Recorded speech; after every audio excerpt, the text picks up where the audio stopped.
இன்றைக்கி என்ன பார்க்க போகிறோம்னு பார்த்தீங்கன்னா கார சட்னி தான் பார்க்க போகிறோம். அது கொஞ்சமாக எண்ணெய் சட்டி வச்சுட்டு கொஞ்சமாக எண்ணெய் ஊற்றிக்கும். காஞ்சிச்சு. இப்போ பட்டை மிளகா எடுத்து வச்சுருக்கேன், ஒரு 5 மிளகா கிட்ட. இப்போ அதையும் அது கூட சேர்த்துக்கலாம். நல்லா செவந்துருச்சு. இப்போ அதை வந்து தனியாக ஒரு பாத்திரத்தில் எடுத்து வச்சுக்கோம். இந்த எண்ணெயிலே வந்து நான் ஒரு 3 தக்காளி வந்து 2 கட் பண்ணி வச்சுருக்கேன். இப்போ இதையும் அதுக்குள்ளே போட்டு நல்லா வதக்கும். இப்போ வந்து தக்காளி வந்து நல்லா வதங்கிடுச்சு. இப்போ இதையும் வந்து பட்டை மிளகாவோட தனியாக எடுத்து வச்சுக்கோம். இப்போ வந்து பெரிய வெங்காயம் ஒரு 3 வெங்காயம் வந்து கட் பண்ணி வச்சுருக்கேன். இப்போ அதுக்குள்ளே இதையும் வந்து அதுக்குள்ளே போட்டு நல்லா வதக்கிக்கணும். இப்போ வந்து இந்த வெங்காயத்து கூடயே பூண்டு வந்து ஒரு 10 பல்கிட்ட எடுத்து வச்சுருக்கேன். இப்போ அதையும் அதுக்குள்ளே சேர்த்து நல்லா வதக்கிக்கணும். வெங்காயம் வந்து நல்லா வதங்கி வந்துருச்சு. இப்போ இதையும் வந்து தனியாக எடுத்து வச்சுட்டு நல்லா ஆற விட்டுருவோம். வதக்கி வச்சுருந்தது நல்லா வந்து ஆறிடுச்சு. இப்போ வந்து மிக்ஸி ஜாரில் சேர்த்துக்கிட்டாச்சு. இது கூட வந்து கொஞ்சமாக வந்து புளி சேர்த்துக்கிட்டு உப்பு வந்து தேவையான அளவு சேர்த்துக்கோம்.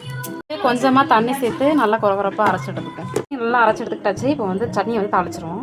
வெங்காயம் தக்காளி வதக்குன அதே சட்டியில் தான் இப்போ வந்து நம்ம சட்னியை தாளிக்க போகிறோம். இப்போ அது கூட கொஞ்சமாக எண்ணெய் ஊற்றிருக்கேன். எண்ணெய் நல்லா காஞ்சதுக்கப்புறம் கொஞ்சமாக கடுகு சேர்த்துக்கலாம். கடுகு நல்லா வெடிச்சிருச்சு. இப்போ இது கூட வந்து கொஞ்சமாக கருப்பு உளுந்து சேர்த்துக்கலாம்.